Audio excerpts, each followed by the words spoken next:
Good morning, Bitcoin. Today is Friday, February 9th, 2018. My name is Thomas Hunt, and here's what's happening today in Bitcoin. The Dow Jones Industrial Average continued to fall, falling 1.5% so far today, with half the day still remaining, 3 hours until the 4 o'clock close. That's 23,482 for the Dow, which recently was as high as 26,000. The price of Bitcoin, however, was up 4.66% in the last 24 hours, with a last of 8,639, a high of 8,782, and a low of 7,782. That's $1 for 11,578 Satoshis. Yesterday on the Bitcoin Talk Show, we were talking about the wrench problem. What if someone comes at you with a wrench and makes you give up your private keys? Note your wallet is also under attack from the wrench problem. They could take your wallet or your watch or your phone or anything. So we're talking about ways to fix the wrench problem. Here's an article that we retweeted here on Twitter. How to fix the wrench problem. His laptop's encrypted. Drug him and hit him with this $5 wrench until he tells us the password. Got it. And another way to fix the wrench problem could be the Glacier protocol, an interesting way to do long-term cold storage. Self-managed, multi-signature. I'm not sure what the details are, but it does seem like they will tie your Bitcoin up and make them hard to get to if you had a lot of Bitcoin and were trying to save them for the future. Daniel Jeffries, if I said to you 20 years ago we'd have programmable money you can zap around the world in 10 minutes or less, and that we'd create contracts that executed automatically, would your response have been, that's useless and will go to zero? I don't think so. The Dalai Lama. Although I am a Buddhist monk, I am skeptical that prayers alone will achieve world peace. We need instead to be enthusiastic and self-confident in taking action. I think that's a good note. It's not just good enough to think about something or pray about something or worship something or sit there and do nothing. You have to do something. Get out there and do something. Andy Hoffman. Because of Bitcoin, we will not only be saving and spending in a decentralized manner, but thinking that way as well. Very cool concept, thinking about decentralization in all of your life and what the world could be like if you think about people who are digital nomads. They work on the internet. They work in coffee shops, libraries. If you think about a future that they would create where everything is like them, everything is decentralized and distributed. Peter Todd highlighted a review of IOTA by, what's his name here? ABRKN. Let's see, Andreas Brecken. And he doesn't like IOTA. Peter Todd's too long didn't read. Useless for IoT because the Tangle DAG tech just adds complexity without changing the fundamental problem of needing all the blockchain data to detect double spends. So it doesn't look good for IOTA or IOTA, as they call it all the time. But who knows? I mean, negative things like this have come out before, and the coin goes up anyway. But once again, there have been previous technical questions about IOTA. They responded forcefully. We can only assume this time will be no different. IOTA, the Tangle. Does it scale? Peter Todd, Andreas Brecken say no. You'll love the irony here. Someone made a fake Bcash token, and Calvin Ayre is complaining that noobs might be confused. And yes, apparently someone has made a fake Bcash token on the Omni chain, and it's calling itself Bitcoin Cash. And I think maybe it's the true Bitcoin Cash. Maybe this other Bitcoin Cash is an imposter. Who can tell? You can do anything out here. There are no rules. Kind of a funny story. And finally, we've got the Anarchapulco poster that looks like a Soviet propaganda poster. There's a strange image at the bottom too. Oh, it looks like Twitter's going to cover that part of the image up. Come on, Twitter, show me the whole image. Oh, almost. One more time. Ah, there it is.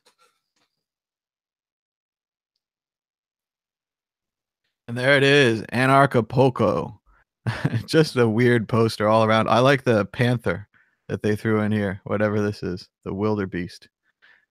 And follow Friday for all the people who traded at these websites and are still around to talk about it today. Crypto Rush, Mount Gox, Mint Pal, and Crypsy. As the gift says, I've seen things you people wouldn't believe. It was rough. Quick check of the mainstream media. What's going on in Bitcoin today? Bitcoin regains $8,000 after morning slide. Bitcoin price stays mostly steady despite global market plunge. And that may be something you want to look into. Why is Bitcoin still up when the market may be going down? Bitcoin may not be worth all the hoopla. New York Fed. Of course, once again, someone with a reason to be critical of Bitcoin being critical of Bitcoin. China's unwanted Bitcoin miners may move to Canada. Good job catching up to last week's news. CNN Money. And then we go back to CoinDesk, $1,700. Even Bitcoin's bear case is bullish. And that's true because if it went back to 1700 and you'd still bought it from before then, it'd be fine for you. But if you bought it at 20K and it went back to 1700, I don't think you'd be feeling very bullish at all. And now for more on this and more audio stories today, going to go to Twitter. And there was this really great short clip from an interview with Michael Casey talking about his new book with Paul Vigna, The Truth Machine, the blockchain and the future of everything, coming out later this month. Is it possible to have one without the other? Well, it depends. If you're talking about Bitcoin as a sort of like a symbol of a cryptocurrency ingrained into a permissionless blockchain, no. I mean, if you're trying to build something that is permissionless, that is to say that all the miners, those who validate the network, are from anywhere, anybody can participate in that network, then you need to have a cryptocurrency of some sort to act as an incentive and to sort of basically be the arbiter of the whole process. So it's actually impossible if you're talking about that kind of a blockchain. There is such a thing as a permissioned blockchain, which is not really a blockchain, but it's a distributed ledger with a group of permissioned entities that is still interesting. That yes, you can just have them all agree to validate the ledger according to an agreement amongst themselves. It doesn't need to be that cryptocurrency. But they don't have an incentive. Yeah. Okay. My concern with that phrase is that most people don't know what they're talking about. I mean, you can literally have in that second sense a blockchain without a cryptocurrency, but I think most people say, I don't like the digital currency, and I think that the digital currency is the only interesting and important feature of Bitcoin, where really it's this whole holistic system of, yes, it's a currency that you can buy things with, but just as importantly, if not more, it's the mechanism through which we go around proving this decentralized, immutable ledger. And that's really the most important, interesting thing of the whole shebang. And he's just really right on here talking about the distributed nature of a real blockchain versus a permissioned blockchain that could be controlled by a single source, such as a corporation or a government. And the way that he's also talking about at the end where he says Bitcoin's a currency, you can spend it. But if you think about it, what you're really spending is the trust between the miners. The miners mine these blocks. They spent their money on computers and electricity and air conditioning and all of these things in a contract, essentially an unwritten contract with the buyers. They said, we're going to produce Bitcoin blocks. The buyers said, we're going to buy them from you. The miners made a risk calculation and chose to become miners. And then they deliver the blocks. They trade them for money. The miners, the Bitcoin then go to someone else. And what you're trading really is that trust. And you're trading that energy that the miners put into solving this problem. So you're trading around pieces of a solved math problem that proved trust between two parties. And that's why when he talks about permissioned blockchains, we're always so critical of these private blockchains and these Chase Manhattan blockchains and all these kind of things, because they're always permissioned blockchains because the corporations don't want to give up control. If you have a true, real distributed blockchain, I guess we're going to add words onto everything these days, but if you have a distributed blockchain, it can't be edited by a single party. If you have a permissioned blockchain, all of the parties could conspire at the same time to edit the blockchain, and then they could be wiped. Something like that could happen. Great explainer by Paul Vigna, Mike Casey. These guys really get it. Early authors on the scene from the Wall Street Journal and authors of Age of Cryptocurrency. Good book. All right. Daniel Fernandez here has had some trouble reaching Coinbase. He says that he called their support center. They hung up on him for the 5th time today after he asked where his $20,000 investment went. His specialist won't respond to emails either. It's been 2 months. Can you finally give me an answer? Now, we don't know his personal situation here. It is possible that his account was hacked, his Bitcoin were stolen. It sounds more like he's talking about a wire transfer or something where the money should be deposited in his account so he could buy Bitcoin, or that he sold Bitcoin and the money should be deposited in his account the other direction. Either way, we want to bring attention to the story because Daniel has been waiting 2 months to get an answer from Coinbase. He's very frustrated. We also want to be fair on this to the tech support operator and to Coinbase. It's very difficult to work tech support. I understand what the tech support guy is saying. There is kind of a wall between the people on Coinbase who can edit accounts and the people who answer phones. I understand the structure of these things. It's rough, but here it is. Daniel Fernandez plea to Coinbase, and this has 1,041 retweets, 3,584 favorites. So people want this looked at, and I hope Coinbase will respond to him soon. Directly to the specialist. I've called in before to make the exact same request, and I've been told the exact same thing, and that's just frankly not the case. May I speak to a specialist? No, sir, that's not a possibility because we don't even have a possibility of speaking to them. Is there any way I can contact a specialist? No, sir, that's not possible either. You guys keep telling me that a specialist is going to help me with the case, but a specialist doesn't. We're reaching out to them directly. How can I reach out to them directly? Because you said you couldn't contact them directly just a minute ago. We have a channel where we can contact them. It's through another channel. It's not through phone call, right? They are the ones who respond back to you via email. That's the way they do it. And it's for security purposes. They're not allowed to take phone calls or any other way. What? I'm so sorry. Coinbase is regulated by the FDIC, correct? Yes, sir.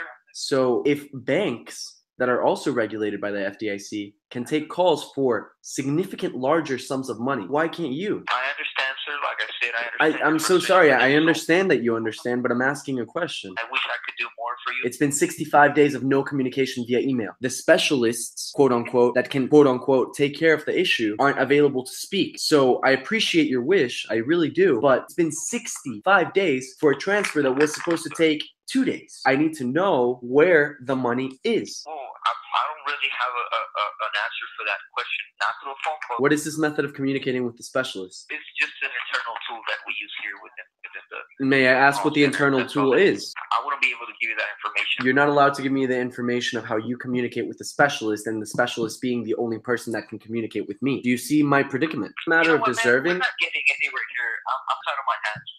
That's out of my hands. So then, can you transfer me to someone whose control it is under, please? There's nobody else. May I speak to your superior, please? No, sir. There's nobody else higher than me that you can talk to. This is not your fault, but the incompetence level your company is exuberating right now is frankly colossal. I don't know if I'm getting in trouble or not by saying this, but I agree with you 100%. I feel frustrated just like you. I wish I could resolve your issue right now. I'm so sorry, man. You don't have 20 grand missing. There's nothing more than we can. Alrighty. Have a good day. Goodbye. Oh, he hung up on him at the end. Oh, that's a rough call. Rough call. I feel for the operator there. He's frustrated. He can't do anything. I feel for Daniel. He's missing his money. It almost seems the way that it takes 2 months to get anything. It might be easier to get a job at Coinbase. Get your way to the inside and then say, by the way, I have a technical support ticket that's worth $20K to me. Maybe you could help me out. And then you just quit. They're agreeing with this in the chat. They're saying Jeffrey is saying they had terrible customer service. He had a similar thing happen, except with a large Litecoin send. It took over 3 weeks to finally send. And a lot of people have been saying how Coinbase is no longer a wallet. And part of not being a wallet doesn't mean that they send and receive right when you want them to. So I've seen that as well. You send your money and then you wait a couple of hours and it appears on the blockchain. But it seems like in Daniel's case, his wire transfer or his Bitcoin deposit or something is lost. Something's gone wrong. I hope that Coinbase can help him. And actually, let's be fair to Coinbase. Let's go ahead and update his Twitter right now. Maybe there's a message. Coinbase helped him 18 hours ago. I don't know. It looks like he's in the Maldives. But it doesn't look like he's heard back from Coinbase yet. So good luck on that one. And then finally, we have just a little bit of this new show called the Bitcoin Horoscope from Nate at KRY2Sleep SLEAP on Twitter, who made this show inspired by Mad Bitcoin. So let's just play a little bit. Welcome to the second edition of the Bitcoin Horoscope. Today is February 2nd, 2018. A new age is upon us. Due to the current market decimation, I am advising my highest level of HODL. The Dragon. Funny stuff. Check out more of that. I don't want to play too much. It'll probably get me flagged on YouTube. But want to go ahead and open up the phone lines here if you want to call us on Skype at World Crypto Network. We're watching the Dow. They say the Dow is going down in the chat. I'm going to refresh that. It is looks like a bit of a bounce. It's only down 1.17% right now. They're asking why he hasn't sued yet for his $20,000. Isn't he an American? Should just sue. And it does cost money to sue. It's not that easy. We do talk it up like it is easy, but it can be rougher. But it's funny to see the Dow going down at the same time that they told me yesterday that Bitcoin is correlated with the stock market now. So I wonder if Bitcoin is going to go down as well. They did have an interesting chart that they overlaid where it looked like the Dow had also gone crazy up in the way that Bitcoin went crazy up and then was suffering a correction as well.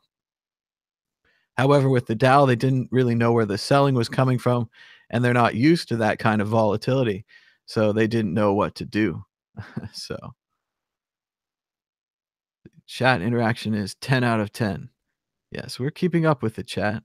But if you would like to call us on Skype, World Crypto Network, we're going to keep the phone lines open for another 5 minutes if there's calls.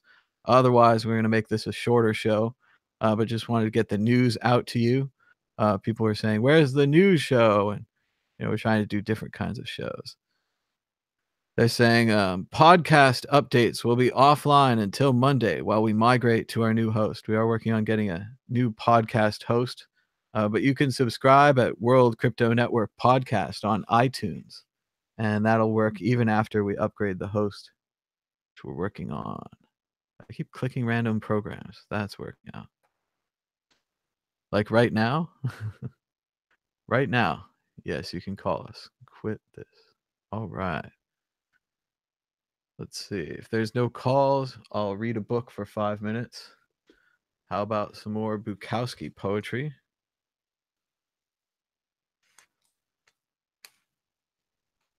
Let's see.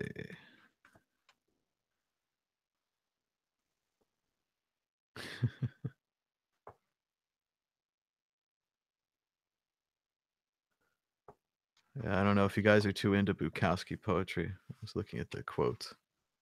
Not seeing a great one.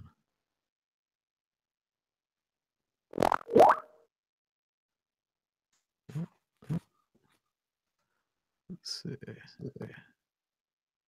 Oh, now I'm getting the echo. Skype, you are quite a program. All right, so I quit Skype, and I'm going to restart Skype. Otherwise, I found a little bit of a Bukowski poet. Here's actually, what got me out of that bar was the advent of television. which was just coming in. After they put in the TV, people were no longer the entertainers. They just sat together and looked at the screen. I started drinking in my room. I drank and I drank and I drank in my room. One day, I walked out of that room, got on a bus, and left the city. Little Bukowski for you. Maybe a little bit more of The Circle. Let's see. Circle's quite a good book. Not a great movie.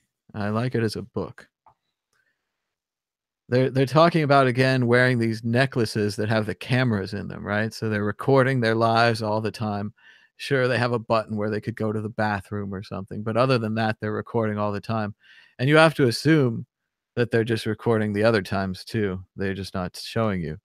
But May, who's the main character, the willing, happy, unknowing character, the blind girl, the protagonist, she walks into the new world and she says, "Well," I said, and she's talking to a big audience like an Apple Arena, and he's like, "Well," I said, "privacy is theft."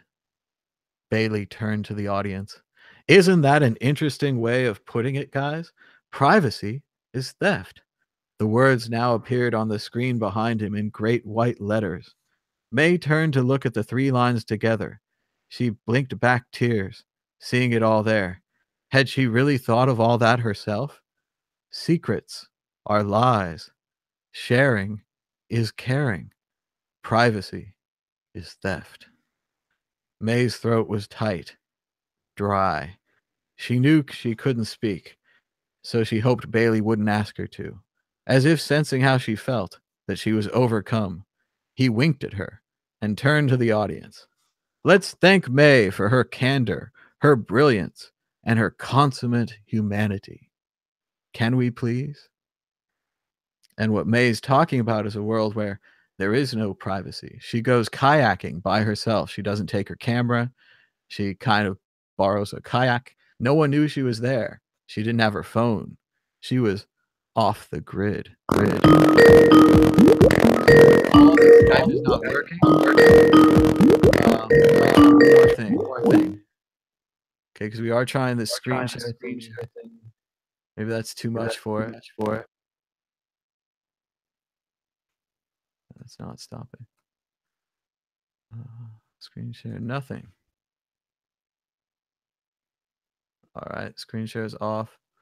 The only other thing I can try is closing and reopening the Hangout. So I'm going to give that a try. Let's see.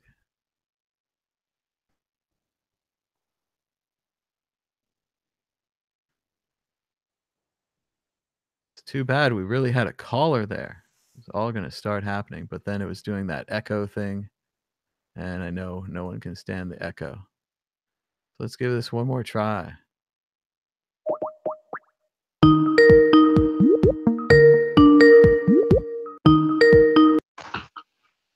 Hello, caller. You're live on the World Crypto Network. Hey, hi, Thomas. Can you hear me? Yep, I can hear you. What's your name? Where are you calling from? I'm sorry. Are we online or just private? Yep, we're online. Oh, sorry. Thomas, I just wanted to know, I just had a question on World Crypto Network.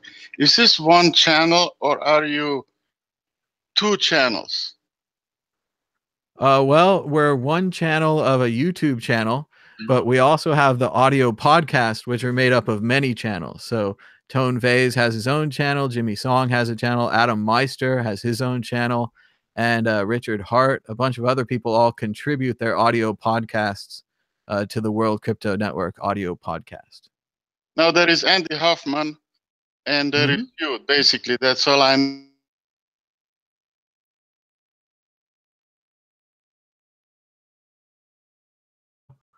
And a bunch of other people are also contributing behind the scenes. Well, thank you. All right. Thank you for your call.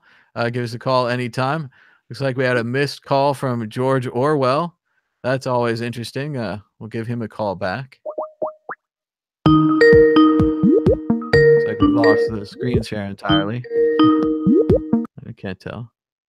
Hello, caller. You're live on the World Crypto Network. What's your name? Where are you calling from? Name's Tony, calling from St. Louis, Missouri. And I All just right. had a quick comment on Roger's interview yesterday. And it's funny that I learned that you actually have to pay for an interview on InfoWars.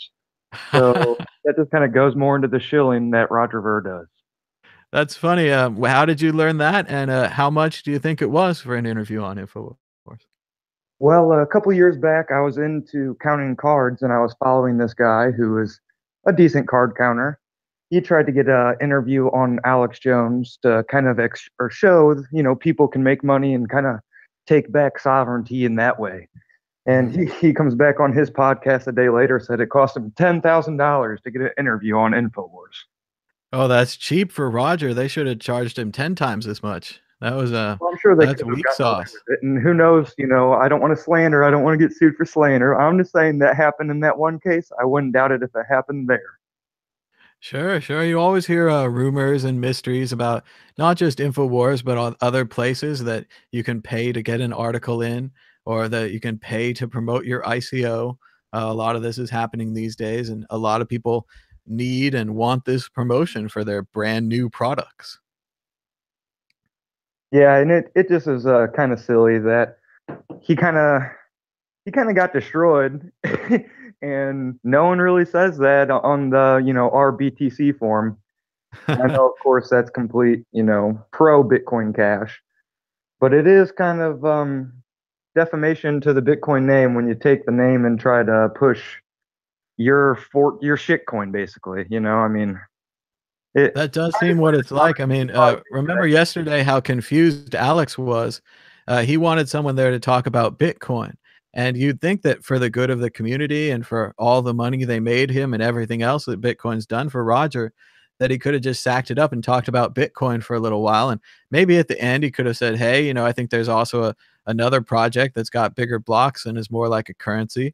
But he can't, right? He has to pitch Bcash full volume, no matter what it is.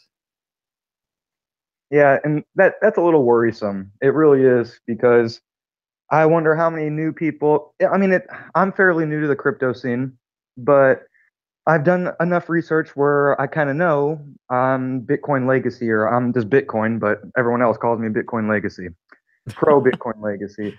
Sure. I wonder how many people won't do as much research as I've done and ask as many questions as I have on different forums and on both sides of the chat, just trying to hear everyone's point of view and not just listen to one quote unquote messiah, Mm-hmm. So I don't think very many. I think a lot of people now, the main feeling that I get from the community, from the new people and from a lot of people is what they would like to know is what the price is going to be tomorrow and when they should buy and when they should sell. And I don't think anyone knows that, but I think that's what they want. Yeah, I do agree. A lot of people are playing this as a speculative investment strategy, where to me, I stopped looking at the US dollar value, probably a month ago. Now it's just about accumulating as much Bitcoin as I can. I don't care what the price is. I know that at least my kids are going to benefit from Bitcoin if I personally don't. Mm-hmm. Well, and I really think the dollar cost averaging is. Sorry? I said, thank you for your show. I really appreciate it, and appreciate you, taking random calls like this. This is very great format. I love it. Well, thank you so much. And I was just going to agree with you. I think dollar cost averaging is the best strategy. If you can invest $10 a week, if you can invest $100 a month, something like this, just keep investing it. Don't look at it. Don't worry about it. And then let it ride. See how it goes. Amen, man. Well, you have a great day, and I'll give room for other callers. All right. Thank you so much for your call. And you can call us right now on Skype at World Crypto Network, all one word. Check if there's anyone else. I have to accept you before you call. But if you are here, go ahead and give us a call right now. Otherwise, I'll read another book or I'll keep the show open for like 5 more minutes. I think we've lost all of the visuals now, but we just have the dancing World Crypto Network logo with the audio moving graphics behind it. But everybody only cares about podcasts now anyway, so it's not about that. It's funny. It's going on in the chat.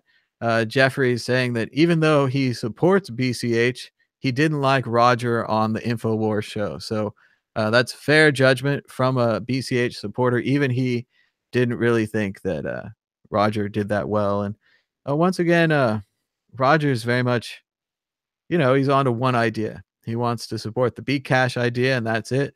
And he doesn't have any room or any space in his heart for anything else. So we were talking about the circle. We were talking about the loss of privacy and freedom and how they could watch you all the time. And I wish the Circle movie had been better. I thought it had a really good cast. Maybe it needed to be a lot longer. Something about the way they compressed the plot didn't make it seem quite as real. But I love the way she got screens. She slowly gets a lot of screens. Hello, you're live on the World Crypto Network. What's your name? Where are you calling from? Thomas, Jeffrey, I was in the chat, and I talked to you a couple of weeks ago, maybe, up in Montana. Sure, Jeffrey, what's going on? Oh, we were just having a discussion in the chat, and something I've been thinking about a little bit here, and I was sort of curious your take on it. It seems when I first got into Bitcoin, and I do support Bitcoin Cash, I also support Bitcoin. I hold both. I like both. It's gonna be interesting to see.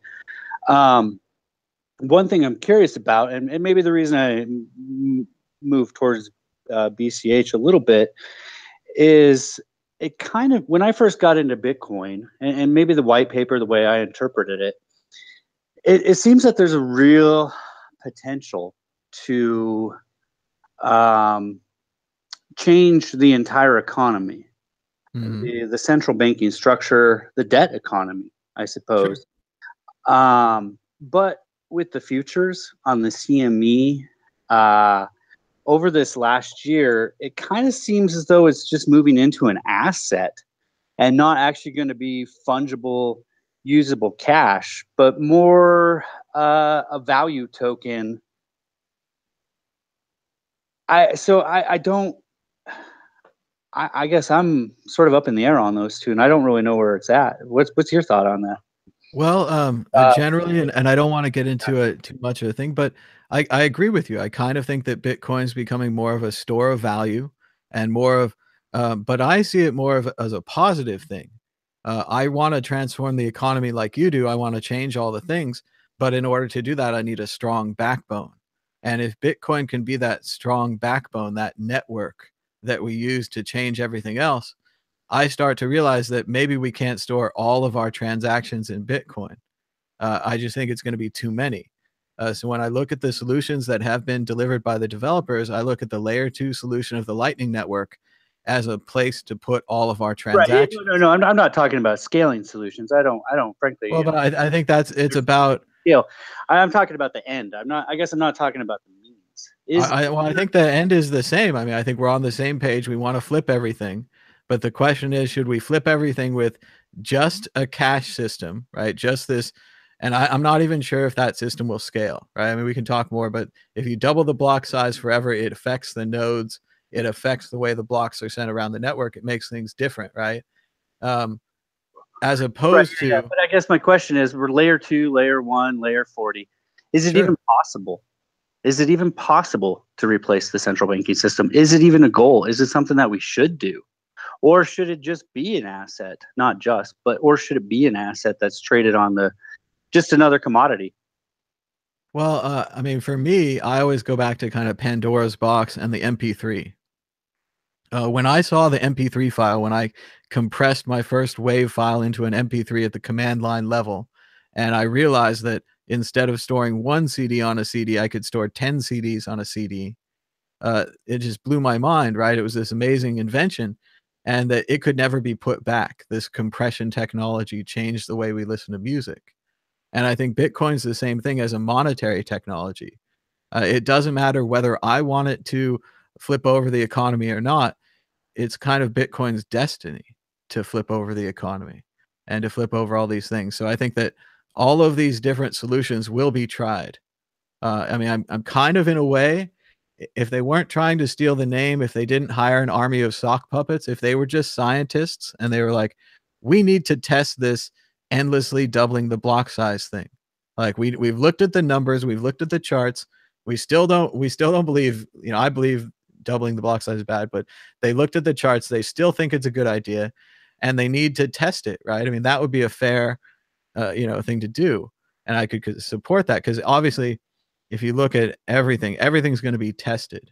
Like everything's going to be checked. There's going to be a decentralized, distributed everything, and we're going to see if they work, right? It's like pets.com. If it works, it works. If it doesn't work, we'll wait 5 years. By the way, I now want pets.com. I just was ordering some pet food the other day, and I went to chewy.com, and I mean, there's sort of a higher end place. I'm like, where's that pets.com now? I think I saw an ad for chewy.com, and I thought to myself, I was like, that's the same idea as pets.com. It is. But I guess, maybe with this dip, I've been thinking a lot about why is there uncertainty? And it seems, and maybe this is just me, because I've been in it a little while and the market's changing and people are changing who are coming in. And is the point to, and Adam Meister, of course, value your wealth in Bitcoin and try to do that. I guess it seems that there's a lot of people coming in. I was just reading some people, one of these chats, they're talking about just getting more US dollars. And I mean, that's a thrill. Sure. But is it going that way? Is it turning into just a pump and dump, just something that you put your money into, you throw your money into it, US dollars or fiat currency, you throw your fiat into it, and then the price goes up, and then you cash out your fiat, and then the dip down, and then you fiat in it, and then the price goes up, and then you cash out your fiat. Will it ever be a unit of account? Well, I mean, I've been critical of the new people in the community. I do think a lot of them are about money and getting rich quick. But I also think this happens to all communities. I think as well as like Bitcoin, something entirely new and we've never done this before, at the same time, it still follows a lot of traditional rules. And I think one of those is the crossing the chasm. There's a great book about startups, and he talks about the early majority. And these are the people that are willing to try things. And these are like your early libertarians listening to Free Talk Live, getting Bitcoin on their wallet, using it at the farmer's market. These are people trying out Bitcoin, right? And they're way early. And they don't necessarily like it when the majority comes in, right? The majority are a bunch of squares. They refuse to try anything unless the early majority tries it. And, the early majority, they're okay, right? They blend in with the early adopters. And I think that we're starting to cross over into that new thing. And I think that's part of it. I think that's part of Bitcoin becoming the global currency or global digital asset or whatever you want to think it is. It's the same thing with MP3. For a while there, MP3 was our special little thing. Only some of us had it. I just saw it today. Everybody's really excited. They made a JavaScript version of Winamp. I want to try it too. I think it'll be fun. You can play Winamp in your browser now. And that's because they had, this early love for MP3. It was our little thing. And then it became iTunes, and it became Napster, and it became AOL Music and all of these things, and Spotify. And it's not our little MP3 anymore, right? Everyone uses MP3. They don't even think about it. And I think that's what Bitcoin will be like. We can still think of it as our little Bitcoin. And we had this little community, and you got in when you got in, I got in when I got in, all this kind of thing. But it's got to get bigger. And we have to be both welcoming of these people, and at the same time, we have to teach them up. We have to talk about hardware wallets and decentralization and distributed networks and why we're doing the things we're doing, because they're not going to know. Self-sovereignty, holding your own wealth, unsconfiscatable, being able to, Absolutely. I mean, these are old hat. Like maybe to you and me, they're old hat. And even like the Fed and how money's created, any of these ideas are probably brand new to these people. So got to break it to them slowly, I think. Well, and I think that's the interesting thing about Bitcoin. I mean, we all go back and forth, and I'm sure even you sort of question, what is it? Not necessarily. I mean, I question what is it sometimes, and I know it. I can explain the Merkle roots and the nonce and how all of that happens. And I'm not trying to FUD. I'm just trying to think. Like it's amazing. It's an amazing technology. It's so revolutionary. Like we say, it's like when the internet first comes around. We know that it's going to be cool. We know that it fundamentally changes everything. But the question is sort of how. I mean, if you look at the emission schedule of the US dollar, it's kind of confusing compared to Bitcoin. And economically speaking, I think it's good to have a set emission schedule. I guess just sort of what's it going to look like, and maybe I think part of it is we don't know, and we're going to throw everything at the wall and see what sticks. Right? It's a evolutionary process. Some things are going to live, some things are going to die, and everyone's not quite prepared for that. I think that losing money right now, if you bought at 20K and you're down at 8K and you're not feeling good, it's a little lesson for everybody. It's like we don't know where this is going. Yeah. Well, I think the thing is, you probably wouldn't have gone wrong investing in the internet in the early days. Maybe once it got into mania stage, but with the Bitcoin, getting more Bitcoins has never worked out really bad for me. I mean, I bought at 19,000, but I sold once I hit the stop loss. But and now I guess it's just a good buying time, maybe, and accumulate and just see what happens. And everyone in the chat and everyone listening, I mean, we're all ahead of the game. I mean, we talk about early majority, but I mean, how many people actually watch CNBC? I mean, we're still not seeing the stuff on CNN. We're not watching it on the nightly news. I don't think. I don't know. I don't watch the nightly news, but I think another good measure is how hard Bitcoin is to use. I remember the MP3 in the early days. It was command line. It was Winamp. You had directories. You had to manage your own files. Whereas iTunes, you just dump a glob of files in there and they come out beautifully. Or you just go to their website and download anything you want on Spotify or one of these services. Bitcoin's going to get to that level. If it's hard to use now, you must be really early. Yeah, exactly. Yeah, that's exactly right, man. That's exactly right. And it's, we're not even at, I think we're at what, 0. Did they just release 16? Yeah. So it's not 0.16 or something. Yeah, it's incredibly small software wise. Yeah. It's crazy. Yeah, no, I'm just curious. I mean, it seems, I think it'll probably be a slow process. Moving it into that unit of account. Maybe there'll be one. I don't know. I mean, it's just kind of confusing. I just got on OpenBazaar, right? And I found something on there that I was looking for and I wanted to buy, but they only accepted Zcash. And I don't want to give my Zcash up. I only have a little bit of Zcash. You know what I mean? And couldn't buy it. It's absurd that there'd be even that barrier there. There wouldn't be I mean, Shapeshift takes a fee, I guess. But they might use Shapeshift. I don't know. I just got on OpenBazaar once, but I was just like, that is just so confusing. And I know they've done that recently. They want to improve the privacy, and a lot of people still have problems where the security or anonymity of Bitcoin's not enough, and they want to buy their raw milk on OpenBazaar anonymously. But yeah, I don't know about that. And they also added Bcash, of course, a very questionable and confusing decision for their product. I guess that just sort of sparked me. I guess I'm thinking about this fragmentation, and not necessarily fragmentation of the community. And I'm trying to decide right now: is it a good thing to have competing currencies like Ron Paul has suggested? And maybe it is a good thing because the best will rise to the top. Sure. Or would it be better to just have one?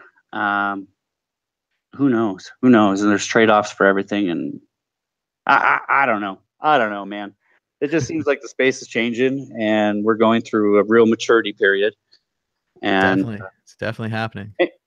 Yeah. Anyway, I'll let you move on to another caller here. All right. Well, thanks so much for the call, and give us a call anytime. Thanks for doing these shows. Thanks, man. Thank you. Take care. And yeah, should there be one currency or many currencies competing? I think it's a good question. I think that personally, for your own relaxation and calmness, you'd love it if there was one currency. It would go up and down. Everyone would get into it. We'd all be on the same page. But we know this isn't about us. The world is full of chaos. And so there must be many currencies. They must kind of fight each other.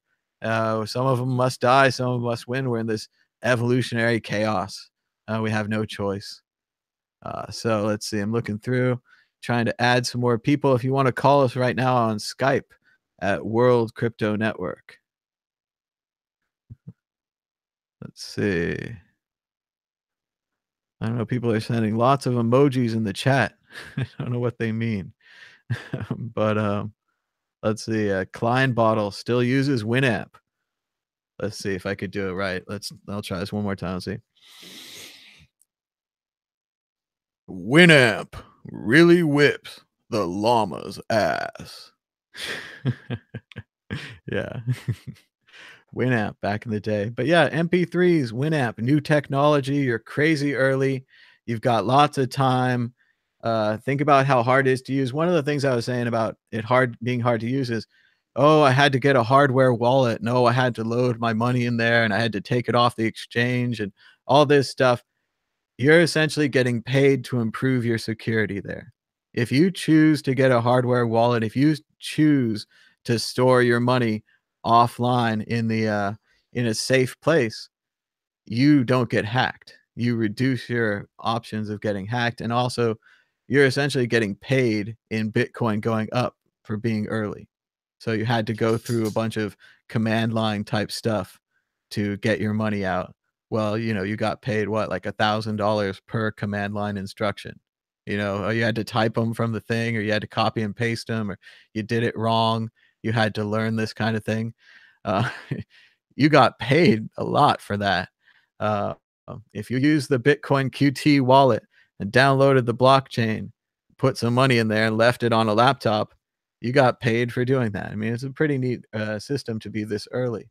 With the MP3, I certainly never got paid, but I got music, so I could listen to what I wanted to, which was a really great thing. Back in the day, you didn't have instant access to every album and song in the entire world. It was a lot harder. You had to go to the CD store and listen to music, or even buy CDs not knowing what they sounded like. They just came in plastic wrap, and you're like, I hope this sounds good. It's $15. But yeah, I enjoyed the call from Jeff, even though he's kind of supporting Bcash. You see how we were able to talk and to discuss the ideas behind Bitcoin and the ideas behind Bcash and why he believes what he believes. And I'm sorry if I'm calling it Bcash or Bitcoin Cash. It's shorter. I don't think you have the right to the trademark, but you see how I'm saying you do have the right to the idea. If you want to try to double the block size forever and you want to call it, big coin or giant coin and or transaction coin or whatever, you can call it whatever. I mean, Bcash is a cool name. So it's just when you start taking the name Bitcoin, people get pissed off. So, but let's see, we're running out of time, running out of calls. See if we have any good books to read. A heavy stack of books over here, but I'm reaching for a winner. Got Discipline Equals Freedom, Field Manual by Jocko Willink. And I just flipped to this page, so here we go. The darkness. The sun doesn't shine every day. The storms will come. There are times when the nights will be long and dark, and you will be alone. There will be times when the darkness seems to consume everything. But don't let it consume you. Don't let it consume you. Even in the darkest times, even in the strongest storms, even when the sun is blotted out and the world is falling apart, the darkness cannot extinguish your light.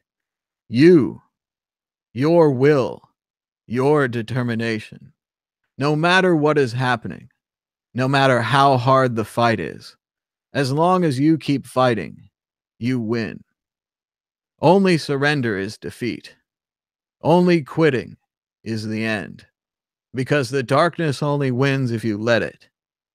Do not let the darkness win. Fight. Fight on. To fight against the darkness is to win. Fight on. And thanks so much for joining us on a really long episode of Today in Bitcoin and a little bit of Bitcoin Talk Show. Apparently his name is Willink, not Willnik. I don't know. Looks like Willink to me. But I'm not great at pronouncing anything. I taught myself to read. So it goes. we're out of time. Until next time, we might be able to do the Bitcoin group later today if I can find a Bitcoin group. People have a hard time with a recurring appointment. I'm kind of like, we should do this every Friday. And they're like, oh, I'm busy. I'm in another country. I'm in another time, all this kind of. And I'm like, what about every Friday? And they're like, you have time to do that, Thomas. Other people don't have. So I'm like, okay, let's try to do it. If we can't, we'll do another episode of Bitcoin Talk Show. Maybe another late episode of Bitcoin Talk Show. I like the late episodes. We're getting a lot more calls. I think people have to work during the day. Late at night, they can call more. But I thought it would be fun to do this show because I saw the Dow going down and I saw the Bitcoin going up. And I was like, I want to talk about that. And I was watching the people on TV and they were talking about the Dow going down. And it's so funny. You turn on CNBC now, they put a little window on the screen that says Bitcoin watch. And they put the price on there. It's so fun. I love it. But thanks so much for joining us. Read some books, do something good, help somebody, and bye.